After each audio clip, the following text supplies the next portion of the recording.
Шинэ хавьд Баруун Бүсийн хөгжлийн корпорац орон нутгийн өмчит компани гүйцэтгэх захирал Азамат захиралтай уулзаж байна. Тэгэхээр ер нь бол яг энэ хугацаанд хичнээн одоо аж ахуйн нэгжүүдэд үйлдвэр технологийн парк дээр газар олгоод байгаа. Ер нь газраа бас үр ашигтай захиран зарцуулах хугацаанд тэн дээр бүтээн байгуулалт хийх ажил бол хамгийн одоо чухал ажлуудын нэг болоод байгаа шүү дээ. За өнөөдөр нийт 170 гадар 31 аж ахуйн нэгжид газар олгалтын ажил хийгдэж явж байна. За энэ 31 аж ахуйн нэгжээс өнөөдрийн байдлаар ажил үүргээ гүйцэтгэж явж байгаа 4 одоо аж ахуйн нэгж, нэг аж ахуйн нэгжид одоо барилгын ажил нь дуусах шатанд явж байна. Хоёр компани болохоор тоног төхөөрөмжийн авцарцсан одоо нэг талбай тэгшлэгээ хог цэвэрлэгээний ажлууд нь явагдаж байна. За энэ дээр одоо ганцхан асуудал ягаад ажил урагшаа явахгүй байгаа юм бэ гэдэг асуудал яригдж байгаа. За үйлдвэр технологийн паркын хуулиараа 1 жил газар олгоно одоо 1 жилийн хугацаанд ажиллая гээг бол 2 жилд цуцална. Хэрвээ одоо үйлдвэр технологийн паркын хуулиараа ажил хийгээд 50% ажлаа хийсэн бол дахин 1 жил сунгана ингээд 2 жилийн хугацаанд одоо бүтээн байгуулалтын ажил хийгдэж дуусах ёстой. За гэтэл одоо энэ дээр бас нөхцөл байдал бас бид нар ойлгох хэрэгтэй. За бид нар газараа олгоод одоо ингээд ажлыг хийгээд ингээд яваад байдаг. Гэтэл өнгөрсөн онд одоо нийт бүтээн байгуулалтанд 60 тэрбум төгрөгийн хөрөнгө оруулалт орсон. Хөрөнгө оруулалт орсон гэдгийг ч одоо төлөвлөсөн ажлаас манай 5 ажил байгаа. 5 ажлаас болохоор замын ажил нь бол дууссан. За мэдээлэл холбоо сүлжээний ажил бол дууссан. За цахилгааны одоо 35-ын дэд станцын ажил бол одоо улсын комисс ажлууд дууссан. За одоо өнөөдрийн байдлаар юу дутуу байна гэхлээр дотор цахилгаан сүлжээний ажил одоо тендерэн зардагдаад улаан шугам тавиад ажил эхлэж байна. За мөн одоо 170 дотор үйлдвэрийн бохирын шугам сүлжээний одоо хөрөнгө оруулалтын асуудал 4.2 тэрбум төгрөгийн асуудал шийдэгдэх гэж явж байна. За дулааны станцын одоо ажил 95% байгаа. Энэ маань өнөөдөр нөгөө тог байхгүй, хэрэглэгч байхгүй. За одоо өнөөдөр нөгөө вакуум гэдэг аж ахуйн нэгж бол одоо ажил үргээ хийж дуусгаагүй.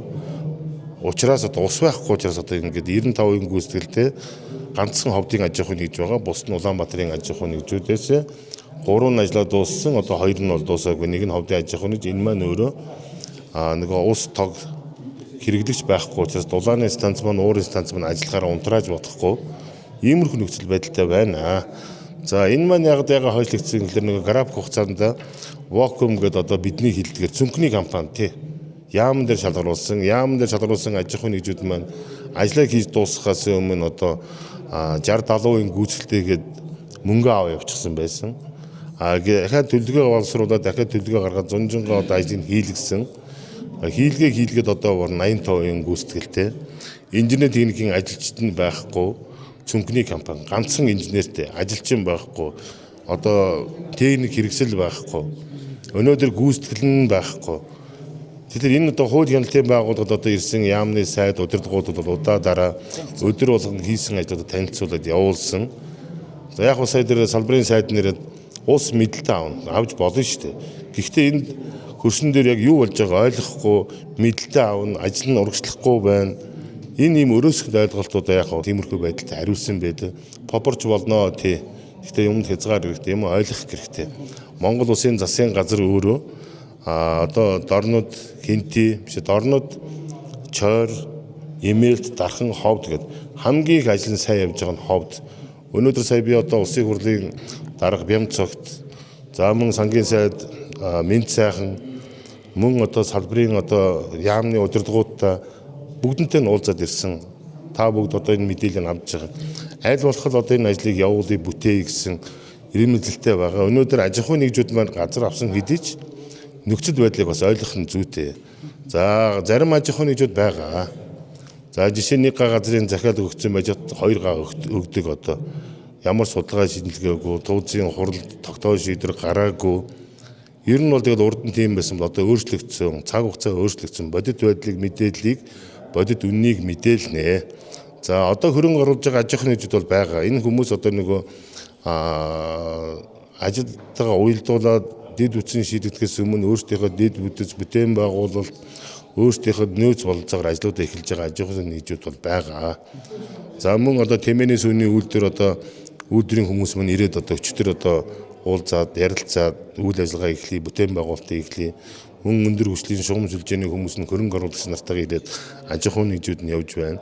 За 4 одоо цэвэрлэх байгууламж одоо чи дөрвөн одоо хог хаяг дахин боловсруулах үйлдвэрийнх нь одоо та бүгд газар дээр нь очиж үзвэл тэр их хогийг аж ахуйн нэгжид өөртөө хувь хөрөнгөөрөө цэвэрлж байна. Өнөөдөр манай Ховд аймагт нэг газар цэвэрлэхэд хур хог та бүгд одоо би бүр та нарыг очиж үзээсэй гэж бодож байна. Аймгийн бидний хардаг хуг хогноос бараг одоо 2-3 м өндөр хогийг чинь тээвэрлээ, зөөвөрлөө, тэгшлээд энэ аж ахуйн нэгжид бол бүтээн байгуулалтынхаа манайхан гадны хөрөнгө оруулалт гэж ярьж байгаа гэдэг ч тэр хүмүүс мань хогийг чинь цэвэрлээд өнөөдрийн байдлаар 5-6 га газар цэвэрлээд үйл ажиллагаа явуулж байна. Ахаач одоо энэ жил ихэд 10 гагийн хог одоо аймагаас болон одоо улсаас ямар нэгэн төсөв мөнгө гаргахгүйгээр аж ахуйн нэгжид мань өөртөө бие даан цэвэрлээд явж байгаа асуудлууд бол байгаа.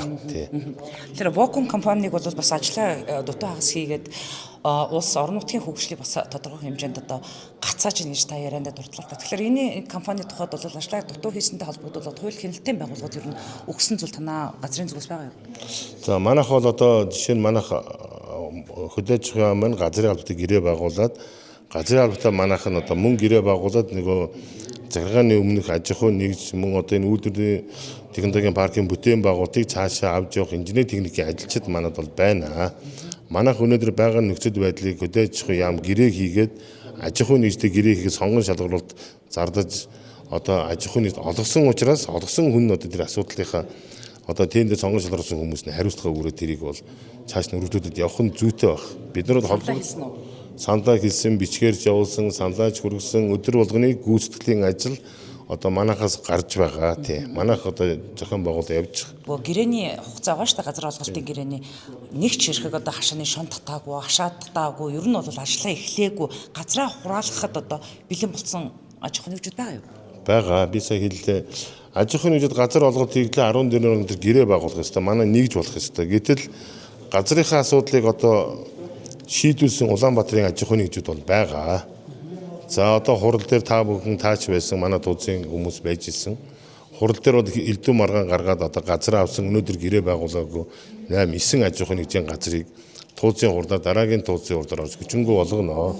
Урд олгосон 30 аж ахуйн нэгж гэж ярьдаг одоо 100-аад аж ахуйн 30 аж ахуйн нэгжээс өнөөдрийн байдлаар 20 аж ахуйн нэгжийн газраа бол дахин одоо хуулийн дагуу авсан одоо үлдсэн аж ахуйн нэгжүүдийн газрыг хүчингү болгоно. Ингээд нэг 18 аж ахуйн нэгжийн газрыг хүчингү болгоно тий хуулийн хүрээнд. Эдийн засгийн өрөөх өгөөж талаас нь яаж харж байна? За өнөөдрийн байдлаар бид нэр шинээр төлөвлөж байгаа 350 га дээр 350 гагийн санал өгсөн 278 га газар шийдэгдсэн.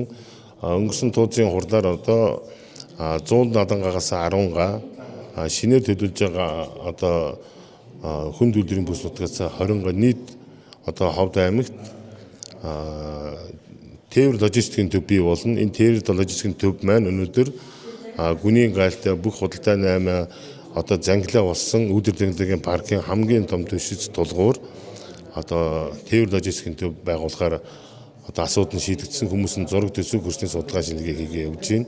За Ховд аймгийн одоо бас тууцын шийдвэр гаргасан энэ маань 5 аж ахуйн нэгжид нийт 23 мянган тонны одоо нөөцийн сав одоо нөөц шатхуун одоо нөөцлөхөр юм газар олголт хийгдсэн. Өнөөдрийн байдлаар 8 га газар авсан International Road гэдэг аж ахуйн нэгж бодлоор 15 мянган тонны нөөцийн сав одоо бэлдэх гэрээ контрактыг хийгдсэн. Ер нь бол бүтээн байгуулалтын ажлууд бол явж байгаа. Зарим хүмүүс бол зөвхөн газар аваад хуучин арга барилаараа газар авчид түүнийг одоо үнд хөргөж зарна эдийн засгийн эргэлтэнд оруулна гэсэн тийм буруу ойлголтоос хүмүүс одоо ерөнхийдөө залуучууд салсан байна. Залуучуудын сэтгэлгээ өөр болсон байна. За яг хөө тэр мань мэтийн үеийн хүмүүс авчаал тэрийг өвөнд оруулах, зарах барих гэсэн тийм жоохон санаа байгаа багт. Тийм бол бүтэхгүй одоо залуучууд техник технологи хөгжсөн бүх юм мэдээлэл ил тод байгаа учраас нууж хаах хийж байхгүй тийм.